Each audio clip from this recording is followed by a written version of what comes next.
Contentos de estar en la casa del Señor, porque al estar aquí estamos adorando a nuestro Dios, adorándolo con nuestra presencia, honrando aquí su presencia en su casa. Vamos a honrarle a través del estudio de la palabra y cómo es importante para nosotros seguir creciendo en conocimiento. Es increíble que tenemos toda una vida por delante para poder aprender, y aún así no nos basta para poder decir ya lo sé todo en la palabra de Dios. Así que es importante el paso que ustedes dan de venir a la escuela dominical y cada semana ir aprendiendo, ir añadiendo. Por eso que siempre como estudiante de la palabra de Dios tenemos que venir con nuestra mente predispuesta, no una mente que diga, ya yo sé lo que me van a enseñar, ya yo lo sé todo, no, buscando algo que yo no sabía y que el Señor me va a enseñar hoy, aunque sea una palabra, aunque sea cualquier cosita, pero decir, hoy aprendí esto, y ir añadiendo nuestro conocimiento, porque todos necesitamos eso. Vamos al Señor en oración, pedir que nos bendiga.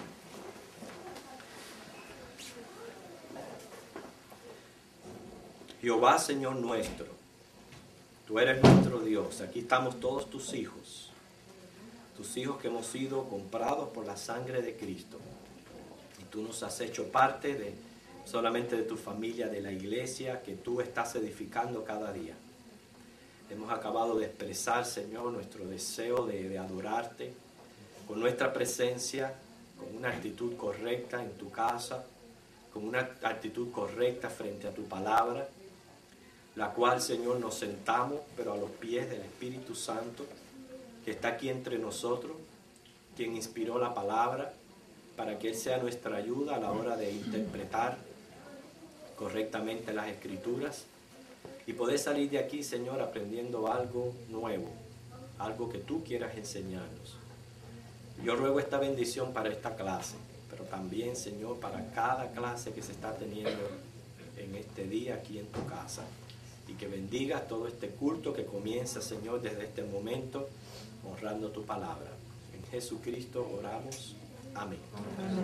Amén. Ok, mis hermanos, estuvimos estudiando en clases pasadas. Estuvimos estudiando en clases pasadas el llamamiento de los 12 apóstoles. Y vimos un detalle de cada uno de ellos. Okay. Fue interesante que al final de la clase un hermano me presentó una disyuntiva y inmediatamente pensé que era importante como tema de estudio, porque veía que en su confusión, que podía ser una confusión común, quizás que otras personas tuvieran, en cuanto a que una vez Judas pues se suicida y deja prácticamente la silla vacía, ¿quién es el que ocupa este doceavo lugar entre los apóstoles?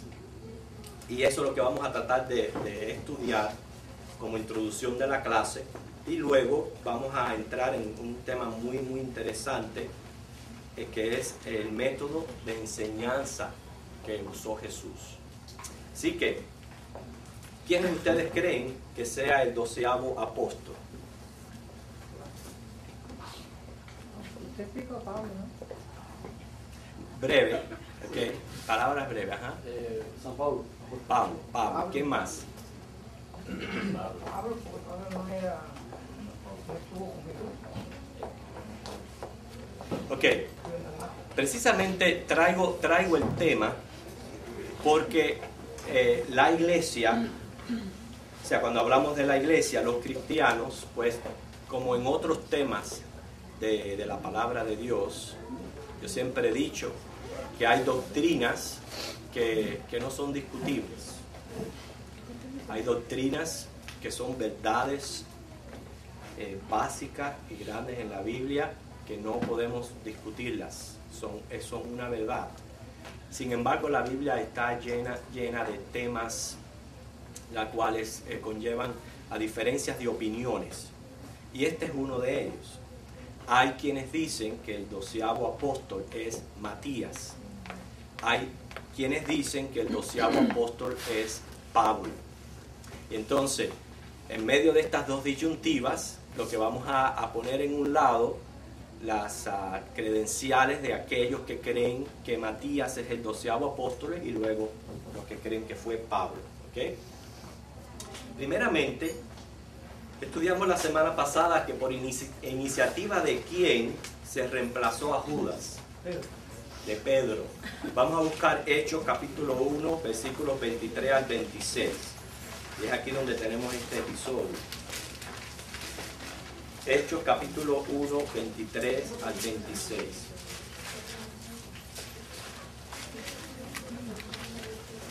¿Por qué sabemos que fue Pedro? Por el versículo 15.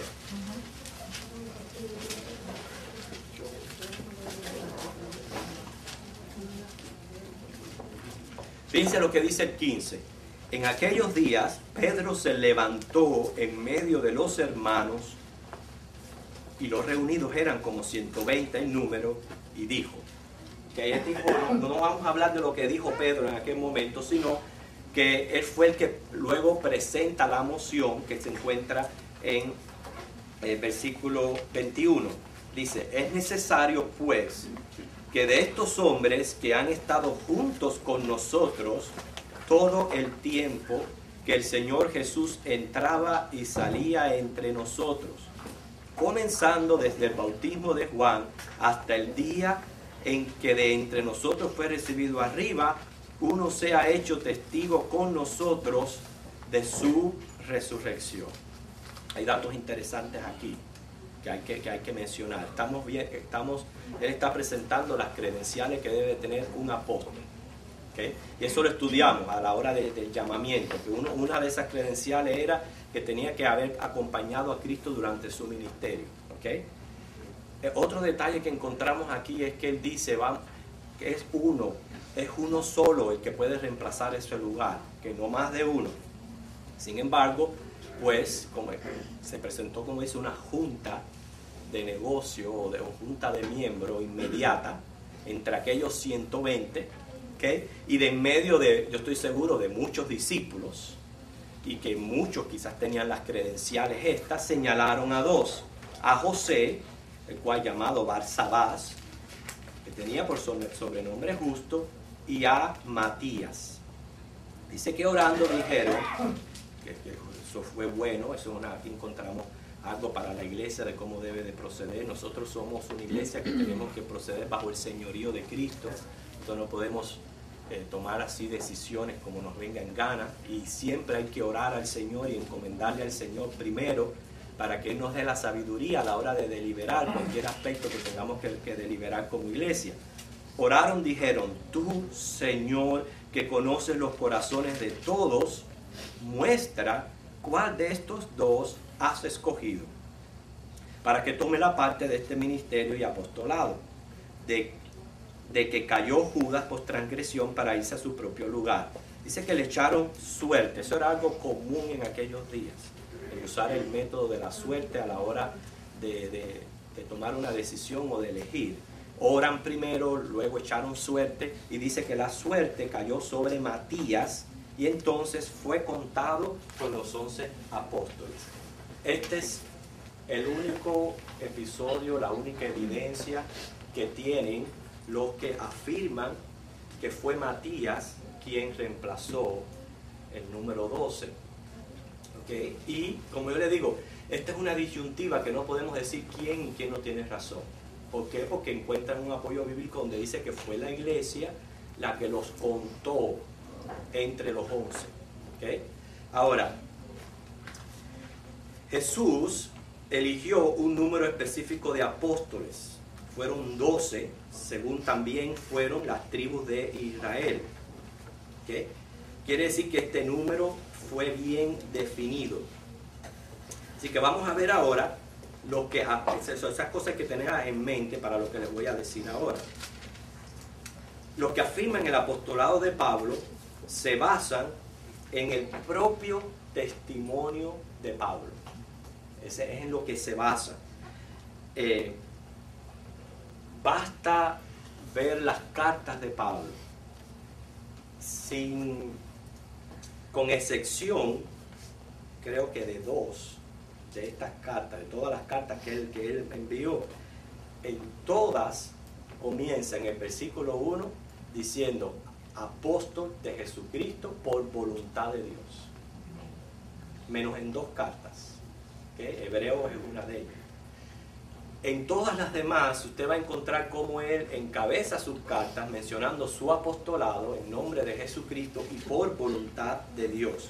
Vamos a ver varios ejemplos. Fíjense, no podemos ver todos estos ejemplos de todas estas cartas, había que leerlas todas, pero en Romanos 1, Primera de Corintios 1, Segunda de Corintios 1, Efesios, Colosenses, Timoteo, Segunda de Timoteo, Tito, Gálatas, en todas usted va a encontrar esta expresión de Pablo. Ejemplo, si vamos a leer Primera de Corintios 1:1.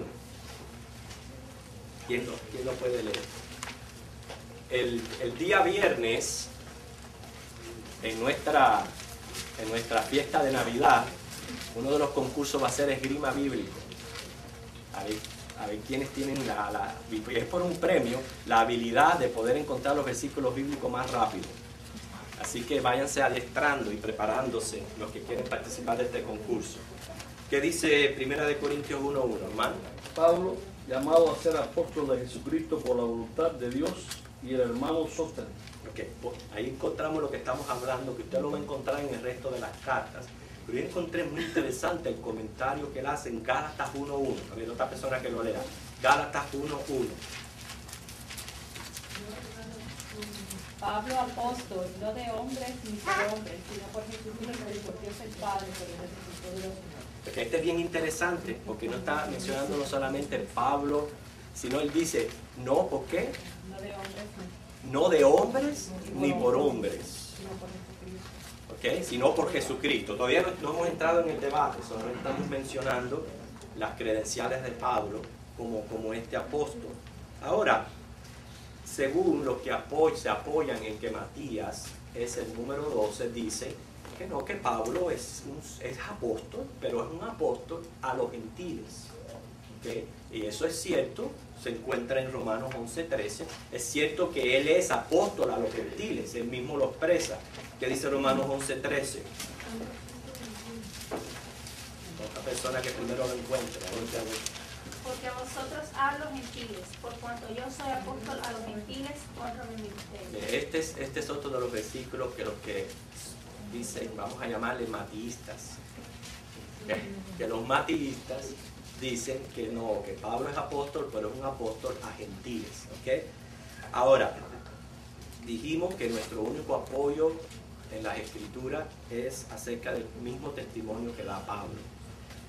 Pablo se consideraba indigno de ser llamado apóstol. Él mismo se llamaba el más pequeño entre ellos. Quien busca 1 Corintios 15 del 7 al 10. Esta persona que lo encuentra. 1 Corintios 15 del 7 al 10.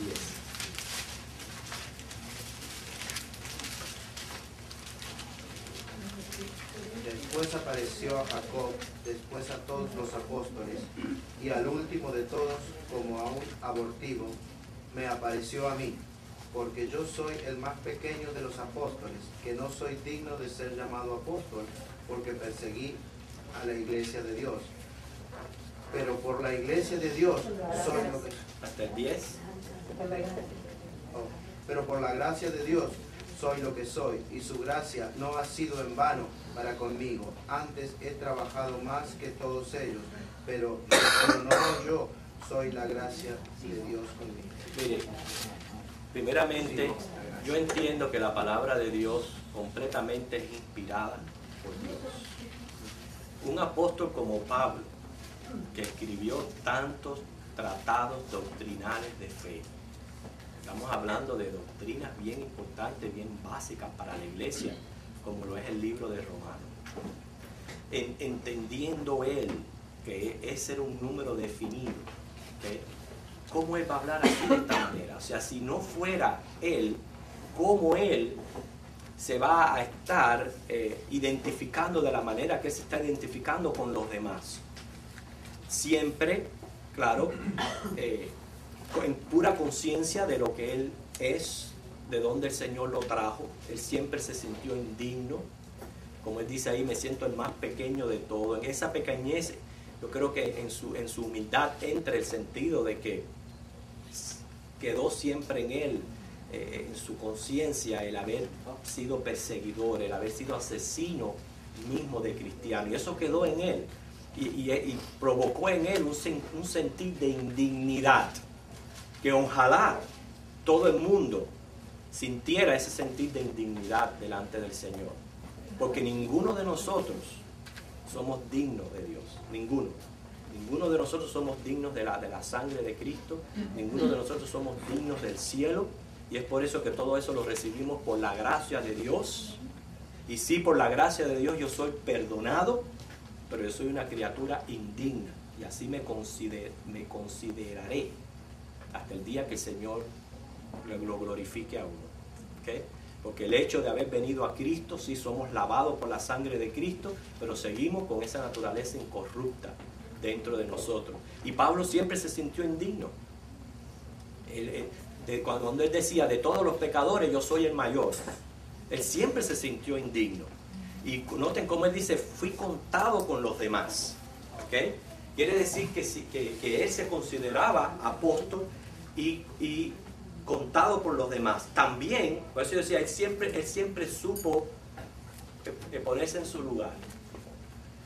Porque están también las personas que caen en una que no se estiman a sí mismos y caen en un estado de inferioridad, que entonces tú los ves allá abajo, que no son capaces de hacer nada, de decir nada, porque se sienten tan inferiores. Yo siempre digo que la mejor postura que tenemos que tener es, no soy nada ante Cristo, pero el Espíritu Santo hace cosas grandes en mi vida. El Espíritu Santo, no yo. El Espíritu Santo hace cosas grandes en mi vida que me coloca en una posición que yo no merezco. Y por eso también Pablo, en 2 de Corintios 11:5, él no se sentía en nada inferior al resto de los apóstoles. ¿Qué dice quién lee esa cita bíblica? 2 de Corintios 11:5. Y pienso que nada es inferior a aquellos grandes apóstoles. Okay. No le pude escuchar más. ¿Qué dice? Y pienso que en nada he sido inferior a aquellos grandes apóstoles. Mire, ¿qué palabra es eso? ¿Usted cree que si él no fuera apóstol, él pudiera hablar de esa manera? Primero dice, sí, yo soy el más pequeño, yo me siento como un abortivo, yo no me siento digno de ser contado con los 11, pero tampoco soy en nada inferior. Y él pasa a explicar por qué él no es nada inferior. ¿Sabe por qué? Porque él está honrando ahí su llamamiento. Él está honrando que Dios lo haya llamado, que Dios lo haya capacitado, que Dios lo esté usando. Entonces él está honrando al Señor, no se está honrando él. ¿Entienden la idea? Él no se está honrando él. Cuando él va a hablar de sí, 1 de Corintios 15 del 7 al 10. Pero cuando él va a hablar de lo que el Señor está haciendo en su vida, 2 de Corintios 11:5. Él en nada es inferior al resto de los apóstoles, porque fue voluntad de Dios, y por eso es que él lo menciona en todas sus cartas. Yo fui elegido apóstol por voluntad de Dios. Y me gusta mucho ese de Gálatas, donde él dice que no es ni de hombre ni por hombre. ¿Ok? Bueno, usted dice, bueno, pero sí, pero dijimos ya anteriormente de que el apóstol tenía que haber pasado tiempo con Jesús. ¿Por qué razón? ¿Por qué razón el apóstol tenía que haber pasado tiempo con Jesús? Para ser testigos. Iban a ser los testigos, iban a ser las columnas. Cuando ese Cristo ascendió al cielo, a él los dejó a ellos. Me llama mucho la atención que las últimas palabras del Señor Jesús, las últimas, ya para él ascender y ya no volver a aparecer, en el sentido como él apareció durante ese periodo de 40 días, fue, y me seréis testigos. O sea que él los encomendó, eso fue su última encomienda a estos hombres que iban a ser testigos, y por eso era importante que ellos no fueran testigos de oída, sino de vista. Su vivencia. Okay. Otra de las cosas que tenemos que tener como detalle es que aunque Pablo no era un discípulo de Cristo, él era un fariseo él también perteneció a aquella época donde se conoció, donde todo el mundo, prácticamente Cristo era el tema de conversación. Las multitudes enteras seguían a Cristo por lo que él hacía, por lo que él decía. Y algo fue que quien llevó a Pablo en su celo farisaico a perseguir la iglesia. ¿Y qué fue eso? El conocimiento que él tenía de los cristianos. O sea que Pablo no era una persona ausente a lo que estaba pasando en la historia en ese momento, aunque él no era un discípulo de Cristo. Más tarde fue hecho un apóstol y discípulo de Cristo.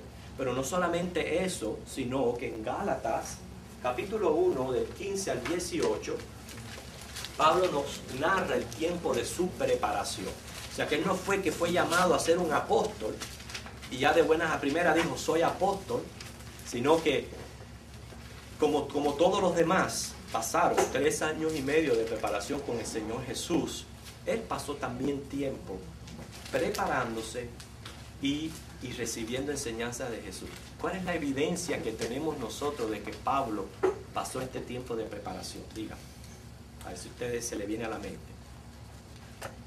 La parte de la que vamos a leer. Sus cartas, sus escritos. Cómo él, hermanos, pudo percibir lo que era la salvación por gracia, que abarcaba también no solamente a los judíos, a los gentiles. Y esto es algo que a él se le quitó la venda primero que los mismos apóstoles que andaban con Jesús. Ellos preservaron en ellos una venda que fue tumbada después. Ellos no concebían de que este evangelio, de que este Dios de Israel fuera también para los gentiles. No concebían que esa promesa que se le dio a Abraham era para todas las naciones. Venía de Israel, pero era para todas las naciones. Les costó trabajo. Y le costó a Pablo inclusive tener hasta que discutir con Pedro.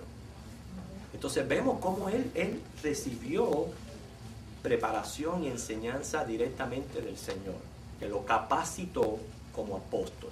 ¿Okay? Gálatas capítulo 1, versículo de 15 al 18. ¿Quién lo lee, por favor? ¿Quién lo tiene? Me gusta leer. Vamos a ver a otra persona, hermano Roberto. Pero la versión mía no es. Bueno, entonces un poquito difiere. A ver, Gálatas, hermano, perdón. Gálatas 1 del 15 al 18. Dice, pero cuando agradó a Dios, que me apartó desde el vientre de mi madre y me llamó por su gracia, revelar a su Hijo en mí, para que yo le predicase entre los gentiles, no consulté enseguida con carne y sangre, ni subí a Jerusalén a los que eran apóstoles antes que yo, sino que fui a Arabia y volví de nuevo a Damasco. ¿Hasta el 17? Hasta el 18. Después, pasados 3 años, subí a Jerusalén para ver a Pedro y permanecí con él 15 días. Okay, fíjense, él dice, antes de ser apóstol. O sea, en todas estas citas bíblicas, él se está colocando. ¿Usted no se da cuenta de eso? Él se está colocando en ese puesto que quedó vacío. Y eso cada vez que él habla de su apostolado, vemos frases así de esa manera que nos están mostrando de que él se estaba contando con los apóstoles. Pero es ahí donde él presenta su tiempo de preparación.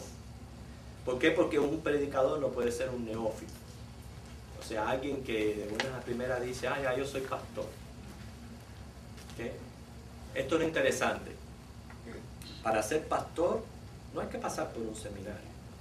No piense que eso es un requisito para ser un pastor. ¿Okay? Pero lo que sí vemos marcado en las Escrituras son tiempos de preparación que son bien importantes para usted. Y el seminario puede ser que no te enseñe todas las cosas. ¿Okay?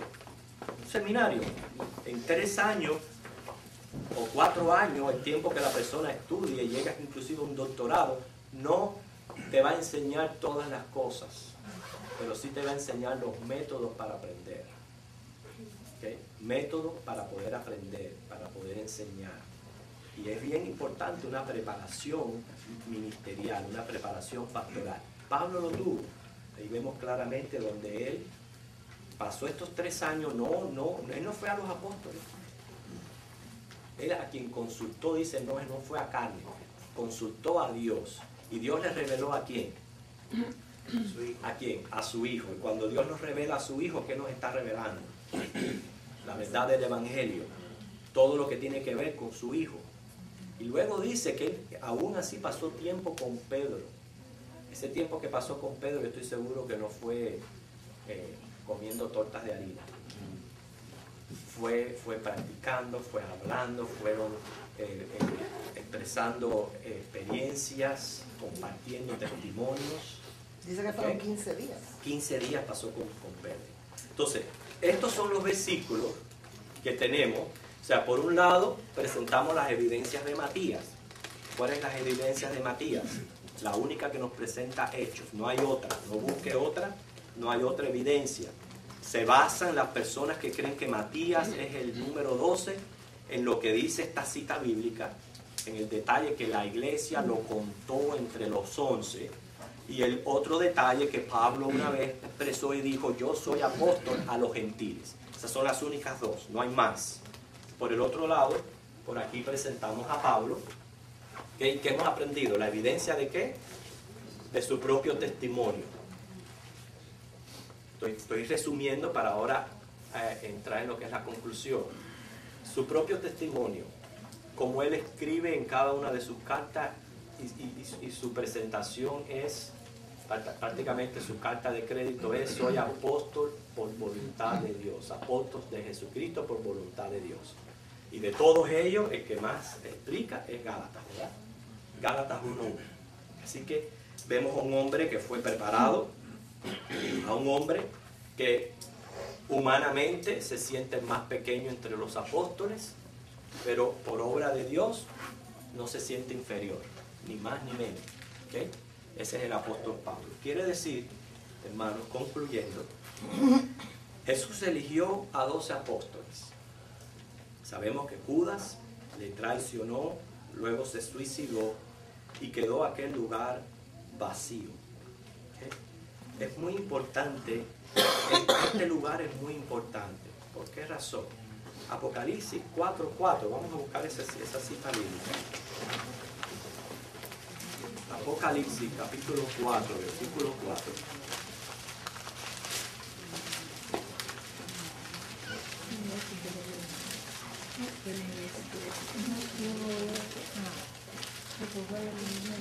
Hermano, sí.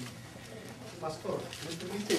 No sé si se pueda considerar también el hecho de que hay un testigo del llamado del apóstol Pablo cuando se revela a Ananías en Hechos 9. Permíteme escribir. Hechos. Capítulo 9, versículo 15. Ajá. ¿Qué dice? Cuando le envía a Ananías para que le abra los ojos, le dice, el Señor le dijo, ve porque instrumento escogido me es este para llevar mi nombre en presencia de los gentiles y de reyes de los hijos de Israel.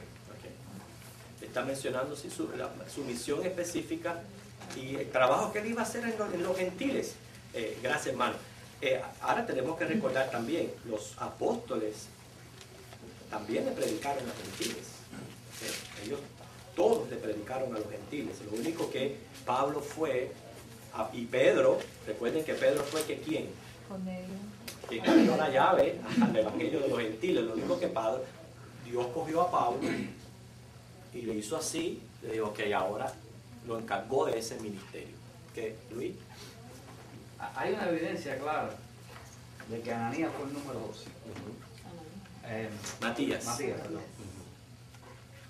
Hay una evidencia clara que Pablo fue apóstol, pero en ningún momento hay evidencia en ninguna parte de la Biblia de que haya sido el número 12. Es para mí inconcebible. Dice aquí que la iglesia oró y rogó a Dios que le dijera a la iglesia, a esos que estaban ahí reunidos, quién de esos 2 hombres. Y Dios lo hizo mediante el sistema que tenían ellos de la suerte. ¿Cómo es posible después que Dios hizo eso, revocara eso, entonces escogiera a Pablo en lugar de Matías? Bueno, existe la evidencia de que Pablo es apóstol. Eso es inconcebible porque cuando el llamamiento que él hace, que Ananías le pregunta, le dije, instrumento escogido me es este, como dijo aquel hermano, y él va a saber lo que vaya, lo que le esperaba y lo que le esperaba. Pero precisamente por Pero eso. el número no aparece en ninguna parte. Precisamente por Otra eso. cosa, perdón. Cuando en el Apocalipsis revela las 12 tribus y los 24 ancianos, ¿quién va a estar ahí? ¿Pablo o el otro? Eso es lo mismo que yo voy a hablar ahora. Sí, eso es, mira, por eso es que esto es una disyuntiva. Eso fue lo primero que yo hablé al principio. Y no es una disyuntiva nuestra, es una disyuntiva que siempre ha tenido la iglesia, siempre. Están los que se apoyan en que fue Matías, están los que se apoyan en que fue Pablo. Eso, usted va a ocupar un lugar. Lo interesante de eso es que son esos temas en la Biblia, como están los premilenialistas, los amilenialistas, los postmilenialistas, que son temas que nosotros, precisamente por nuestra infinitud humana, no estamos en un acuerdo, pero al fin y al cabo, como dijimos ahora, vamos a ver que hay un trono, que hay 24 ancianos y que quién ocupa esa silla. Eso es lo que estamos tratando de descifrar, quién ocupa esa silla. Pero lo que digo es, Luis, que si, por ejemplo, si tu interpretación es Matías. No, yo no estoy hablando de interpretación. Yo estoy hablando La manera de la ver. prueba que existe, evidente, ahí está. Eso no es una interpretación, ahí está, dice. Pablo fue apóstol a los gentiles. No se le dio un número en la lista, pero a Matías sí. Okay. Pero por eso te digo, pero es que hay otras opiniones. O sea, está esa opinión y está la otra opinión, porque entonces abriría otros apostolados. Y entonces apoyaría, inclusive los que hoy día se llaman apóstoles. Pueden decir, no, el número no está restringido a 12. Yo también puedo ser apóstol. Y entonces ahí es donde los que dicen Pablo es donde se apoya. ¿Me entiendes? Por eso cada cual tiene su peso. Cada una de las posiciones tiene un peso. Y es por eso lo interesante es que vamos a ver este trono en Apocalipsis 4:4, donde están representando a la iglesia en sus dos dispensaciones. Apocalipsis 4:4 dice, alrededor del trono había 24 tronos, y vi sentados en los tronos a 24 ancianos, vestidos de ropas blancas, con coronas de oro en sus cabezas. Precisamente este es un versículo que, créanlo o no, hermanos, es bien importante. Los 24 tronos representan la iglesia en sus dos dispensaciones. Las 12 tribus de Israel representando todo lo que fue el antiguo pacto, el antiguo testamento, todos los que fueron como Abraham, salvos por la fe. Luego los otros 12 son el nuevo pacto, o sea, la iglesia nuevo testamentaria, todos representados ahí en esas 24 ancianos. Lo que no es un versículo sumamente importante porque está probando la iglesia presente en el Señor antes que comiencen a abrirse los sellos, o sea, antes de que comience la tribulación sobre la tierra. Y para mí es una de las evidencias más grandes que la iglesia se va con el Señor antes que venga la tribulación sobre la tierra, basado en ese versículo. Ahora, es la pregunta que hacemos: ¿quién va a estar sentado en ese trono? En ese trono 24. Y esa es la disyuntiva, ¿okay? Matías, como José, y estoy seguro que otros discípulos que acompañaron a Jesús, ¿okay?, presentaron credenciales de apóstol. Porque si no hubieran presentado credenciales de apóstol, no hubieran sido elegidos por la iglesia, ni menos por los mismos apóstoles que estaban allí presentes entre los 120, ¿entiendes? Fueron hombres que no podemos desacreditarlo, pensar que son menos que Pablo, no. Fueron hombres que presentaron credenciales de apóstol, al punto que la iglesia los apuntó. Fíjense que los apuntó, que tuvieron que echar suerte, porque había más de uno. No había solamente uno, José también, ¿okay? Pero Pablo, por otro lado, dice, él se considera ni más ni menos que el resto de los apóstoles.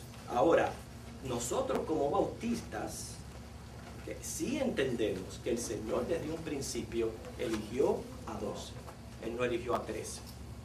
Él pudo haber elegido muchos más si Él hubiera querido, muchos más. Gente había para querer Sí, seguirlo. Pero nosotros vemos aquí a un Dios que Él es un Dios de orden, que tiene toda una preparación, y en esa preparación precisamente tanto es profética como después se cumple para los apóstoles, ¿okay? Que Él después eligió. Él eligió un número específico y era necesario, por eso, como decía Pedro, reemplazar este lugar, ¿okay? Y era necesario que tuvieran una experiencia personal de andar con el Maestro todo el tiempo de su ministerio, que fueran testigos de su doctrina, de su conducta, de su paciencia, para así poder predicar e instruir a otros. Esto es bien importante. Ahora noten otra evidencia en Pablo, 2 de Timoteo 2:2.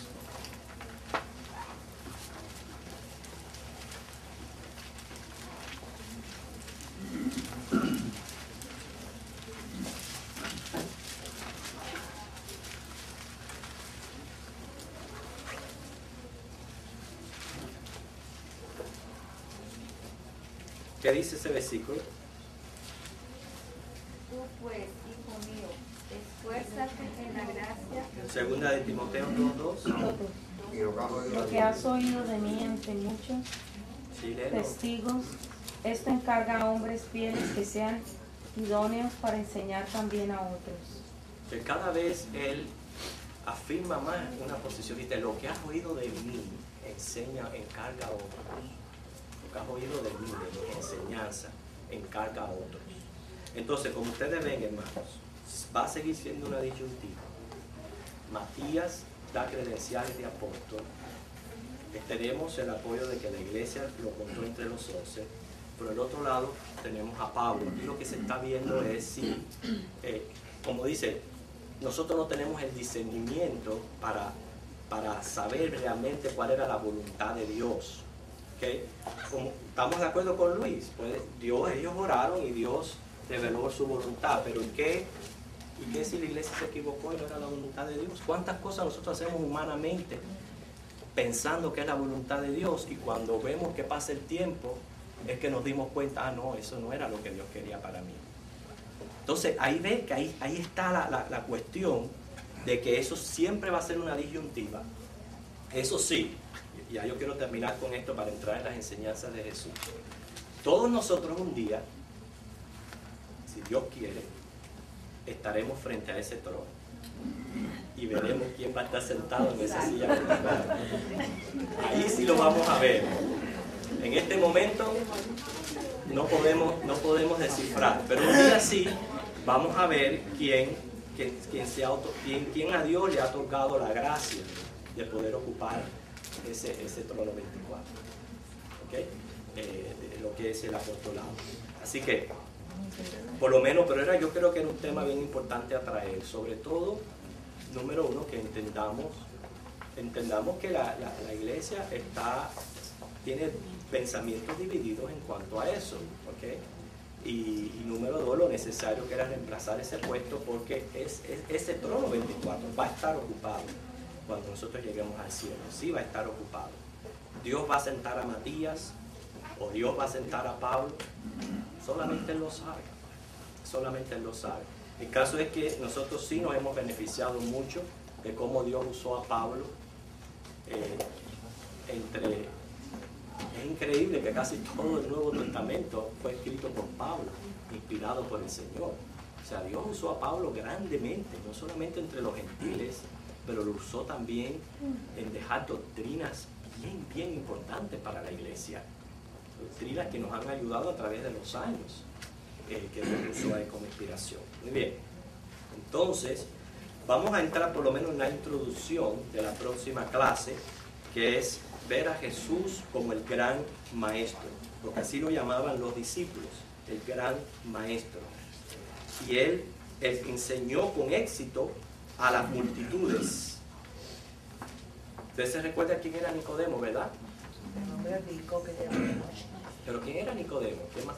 Era maestro de la ley. Era maestro de la ley. Y miren cómo él se refirió a Jesús en Juan 3:2. Lo buscamos rápidamente. Juan 3:2.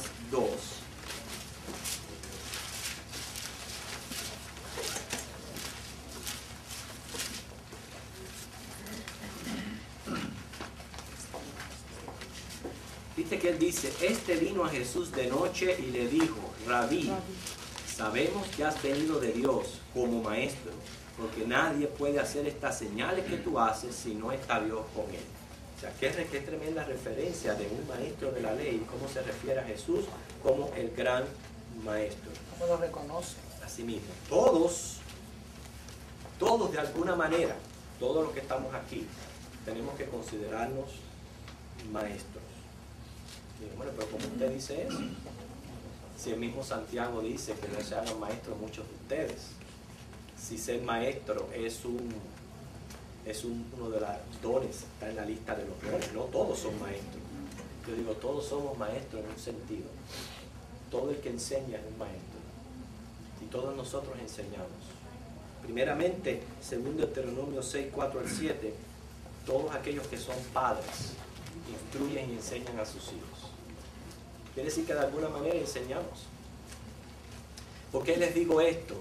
Porque lo que vamos a estar hablando es de métodos que usó Jesús para enseñar, que posiblemente nos puedan ayudar a nosotros en de alguna manera a desarrollar esta responsabilidad que tenemos con nuestros hijos, con lo que sea, de enseñarlo. Ahora, si usted ha sido llamado por el Señor específicamente para el don de maestro, entonces esta clase todavía le ayuda más. Pero lo que me refiero es para todos.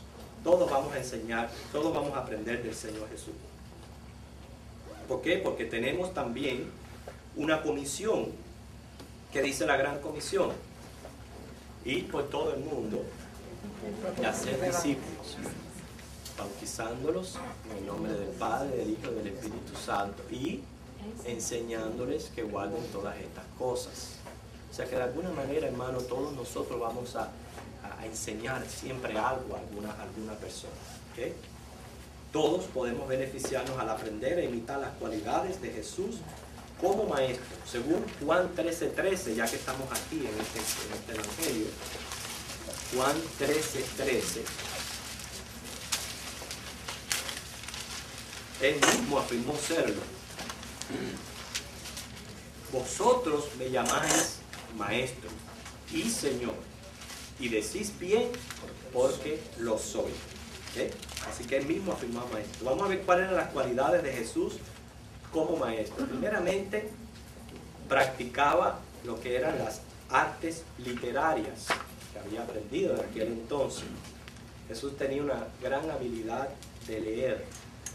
Lucas 4, del 16 al 20, lo vemos no solamente de referencia, un ejemplo de cómo él se levantó y leyó las Escrituras.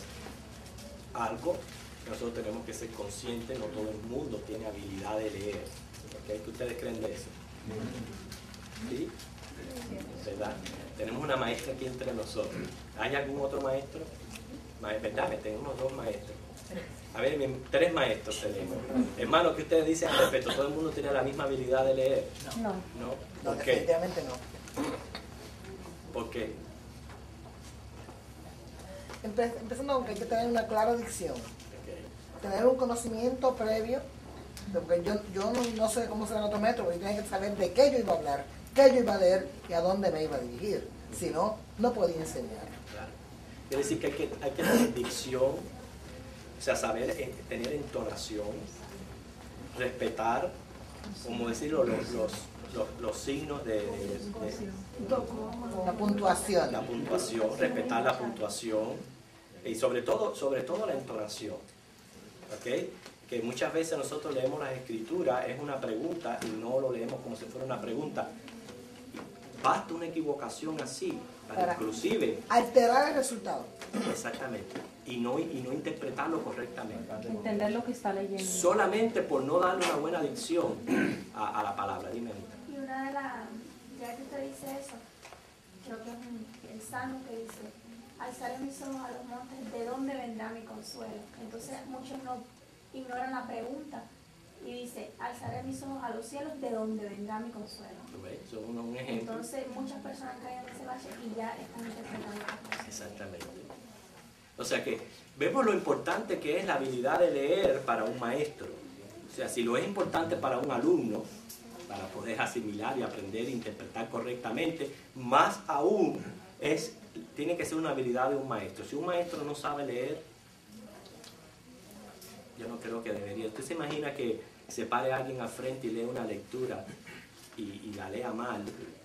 Y cómo a veces nos ponemos por dentro que quisiéramos que avanzara más y la cosa no avanza. ¿Okay? O la entonación es diferente. Y una de las cosas que el maestro tiene que tener es habilidad de leer. También habilidad de escribir. Aunque Jesús nunca escribió un folleto. Y eso yo encontré bien interesante eso. Nosotros no tenemos en ningún momento en nuestras manos un folleto que haya escrito Jesús.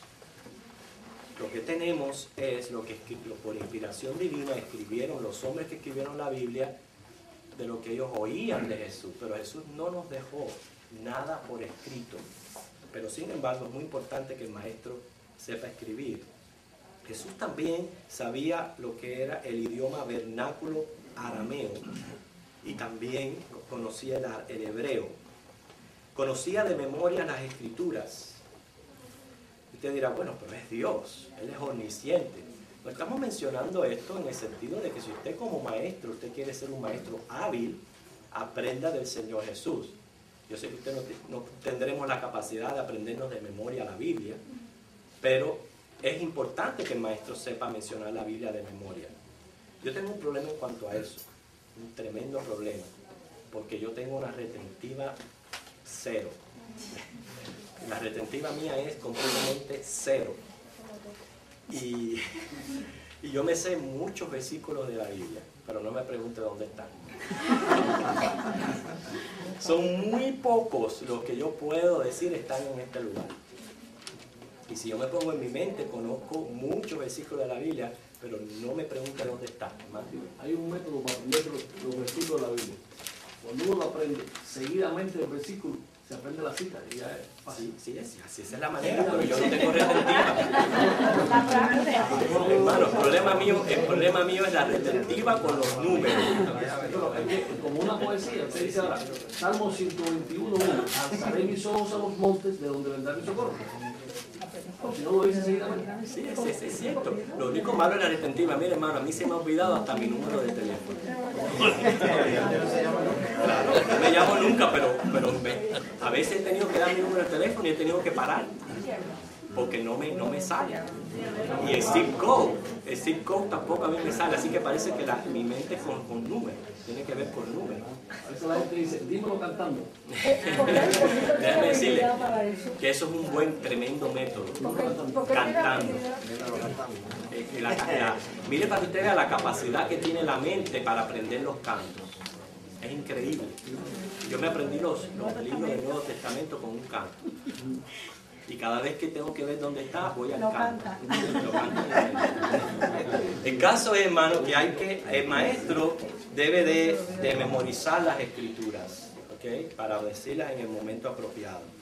Jesús también conocía bien las tradiciones, las leyes orales de su pueblo. Quiere decir que estamos hablando de que el maestro tiene que estar informado, tiene que saber qué está pasando alrededor, tiene que saber qué es lo que está pasando para poder ir y apuntar y decir y poder tratar una necesidad. Que él estaba informado completamente de las tradiciones y de las leyes orales de su pueblo, inclusive por eso él las mencionó tan a menudo, le mencionó el error de los fariseos y pudo enseñar de la manera que enseñó. Otra de las cosas importantes del maestro era que tenía una comprensión profunda de la naturaleza humana. Y qué triste es cuando un maestro pierde esto. Piensa que porque fue un seminario, o que ya tiene un título de doctor, o que si esto, que si lo otro, ya está por encima de las demás personas. O no tiene las mismas necesidades que tienen las demás personas. Porque pierde sensibilidad a la necesidad humana.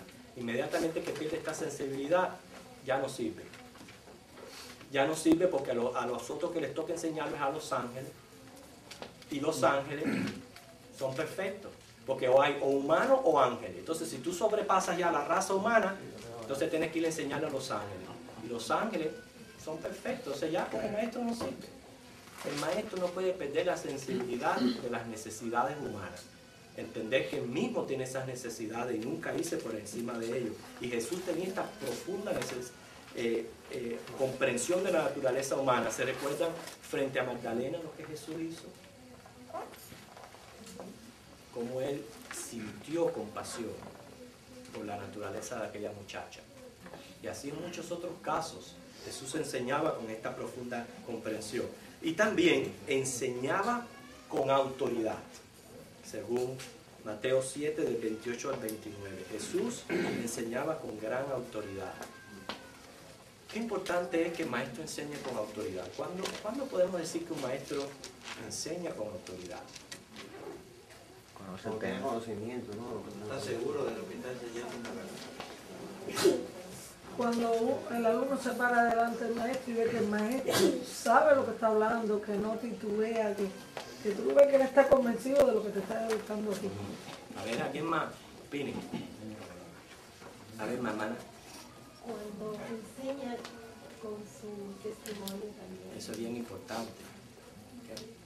Hermano. Bueno, el sentido de la autoridad aquí es referible, yo lo interpreto, que está respaldado por el Espíritu Santo, y eso es la autoridad. Exacto. Eso es correcto. Si es llamado por el Señor, le va a respaldar la autoridad del Espíritu Santo.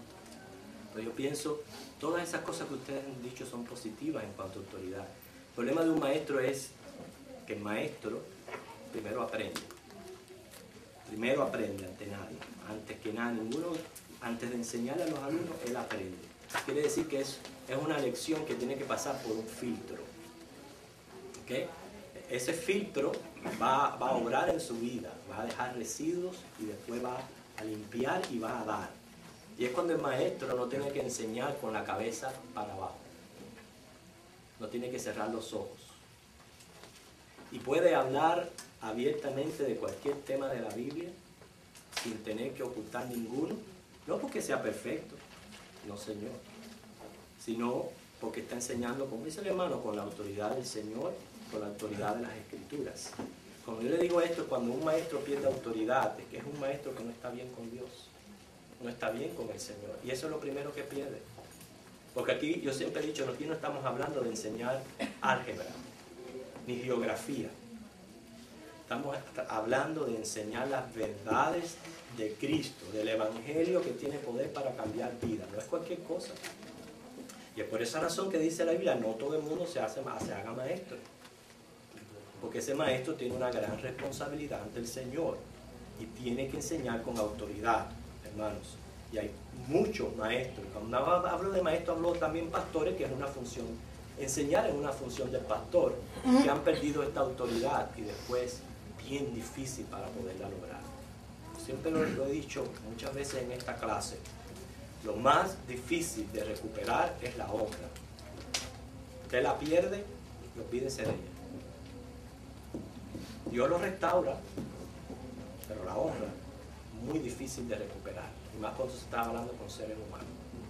Muy difícil de recuperar. Jesús enseñaba con autoridad, Mateo 7, 28 al 29, y él tenía la cualidad, que ya si lo hace el gran maestro, lo hace un maestro sin igual, que él mismo era la verdad.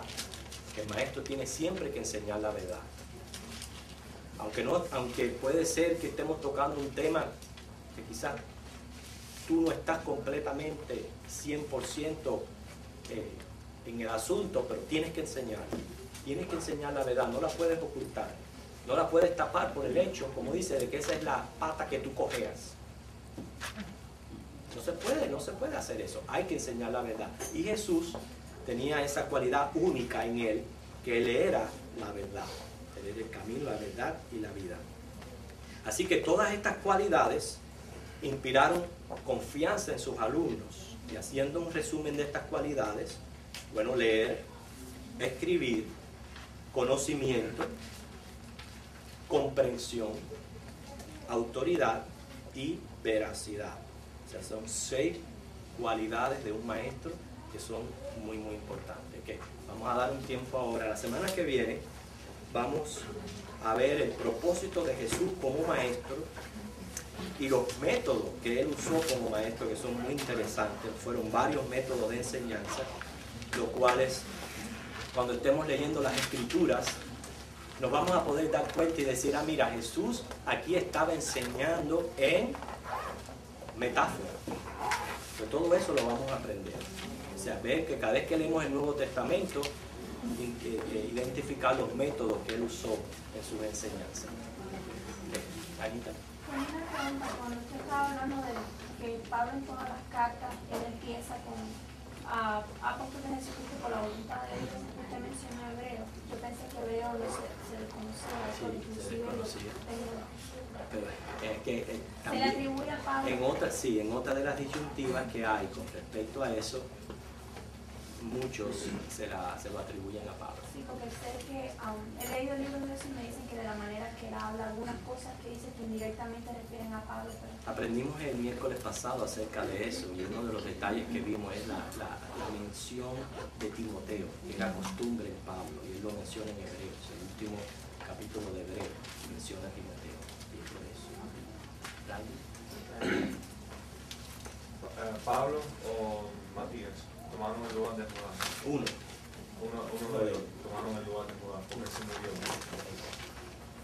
Entonces, ¿por qué no había otra gente que tomaron el lugar de los otros cuando ellos se murieron? No, porque si siempre la iglesia supo de que Jesús había llamado a 12, y precisamente eso es una buena aclaración tuya, porque nos muestra que el apostolado no es una cosa que uno va heredando. Sí, si entonces no me cabía 12. Lo que pasa es que como uno de ellos no era genuino, o sea, entonces Juan no era genuino. Y ahí tenía que ocupar esta silla 24 por la eternidad, ¿entiendes? A él sí había que La conversión de Pablo fue después que eligieron a Matías como el 12 apóstoles. Fue después, según la narración de Hechos. Me parece así. Aquí que hay que ver también es, muchas veces nosotros, es bueno orar. Ahora, también podemos aprender que hay que dedicar tiempo a la oración. O sea, y lo digo no en el aspecto de Matías y Pablo, cuando la iglesia tiene que tomar decisiones serias, es bueno orar al Señor, pero darse un tiempo en oración, para que de alguna manera el Señor muestre su voluntad. ¿Hay alguna otra pregunta, otro comentario de lo que hemos aprendido en la clase de hoy? Algo que usted aprendió nuevo. Dijimos al principio que importante es la actitud de venir a la clase diciendo yo aprendí algo nuevo hoy. ¿Qué aprendieron? Algo nuevo que aprendieron. ¿Y se queda? Ajá. ¿Cómo que? Yo siempre me he creído que Pablo era uno de los apóstoles, ¿no? Y Bueno, entonces hoy aprendió que hay una disyuntiva. Sí, Ya eso es algo nuevo. Para usted aprendió algo nuevo, porque usted siempre pensó que era Pablo y ya sabe que la cosa todavía no se ha definido. ¿Cuándo se va a definir? Cuando lleguemos allá arriba. Y repito, hermano, repito, es muy importante que nosotros entendamos, Matías no era menos que Pablo. Es importante eso. Matías no era menos que Pablo. O sea, él presentó credencial de apóstol. Eso es lo que lo hace una disyuntiva, que todavía no ha sido aclarado. ¿Hay otra pregunta, otro comentario? Pablo fue escogido por la voluntad de Dios, que dice. Entonces tenemos que analizar la iglesia o la voluntad de Dios, cuál es mayor. Ahora, la disyuntiva está en que sigue siendo una disyuntiva. Primeramente, yo soy de los que pienso que fue Pablo, ¿okay? Que es Pablo el que yo voy a ver ahí en el 24 trono. Ahora, el asunto está en que como él se refirió que él era el apóstol a los gentiles, es por eso que está esta disyuntiva. Lo único de esto que yo veo es que si se aprueba ese apostolado hay que aprobar otros. Y es lo que... Entonces yo tengo una preocupación, y es que hay una secta, bueno, es una religión, es una filosofía aparte, que se basa solamente en Pablo. solo en Pablo. Yo no conocía esa cita. Eso es nuevo, esto es lo último. Se basa con que ellos tienen un nuevo Jesucristo, que ya Jesucristo llegó, que se llama un tal Señor de Jesús no sé cuánto, tiene un ministerio grandísimo en California, ahora va lamentablemente a mi Puerto Rico amado a hacer escantes allí, a llevarse el dinero, y él solo se basa en San Pablo. O sea, la demás Biblia no existe para él. Esa secta se llama Creciendo en Gracia. Eso, así se llama. Esa misma así se llama. Tremendo, hermano, ¿verdad? Por eso te digo, nosotros tenemos que cada vez. Fíjense. Exacto, mira, yo prefiero en un aspecto que yo no estoy claro, a concluir como hemos concluido hoy. Es una disyuntiva. Y usted puede ocupar cualquiera de las dos posiciones. ¿Entiende? Es una disyuntiva que están tratando yo de imponer y de decir, no, porque ustedes tienen que ser como dirían paulinos. No es así, no es así. ¿Okay? Porque hermanos, ha ido el tiempo, vamos a pedir la oración. Ponemos en pie. Gracias Espíritu Santo por tu presencia entre nosotros y porque hoy hemos podido aprender, hemos podido compartir, hemos podido avanzar, Señor, en nuestro conocimiento en teología, al tratar nosotros, Señor, de estudiar tu palabra ya revelada e inspirada. Prepáranos, Señor, para el culto de adoración, que salgamos de aquí, Señor, con gratitud en nuestros corazones, que lo importante es que un día vamos a participar en esa representación de esos 12 ancianos, lo que es la parte de la iglesia, y vamos a estar allí y vamos a definitivamente ver quién ocupa el trono 24, pero lo importante es estar allí y sabemos que estamos allí por Cristo Jesús, y a Él alabamos y a Él ahora queremos darle culto en Jesucristo. Amén.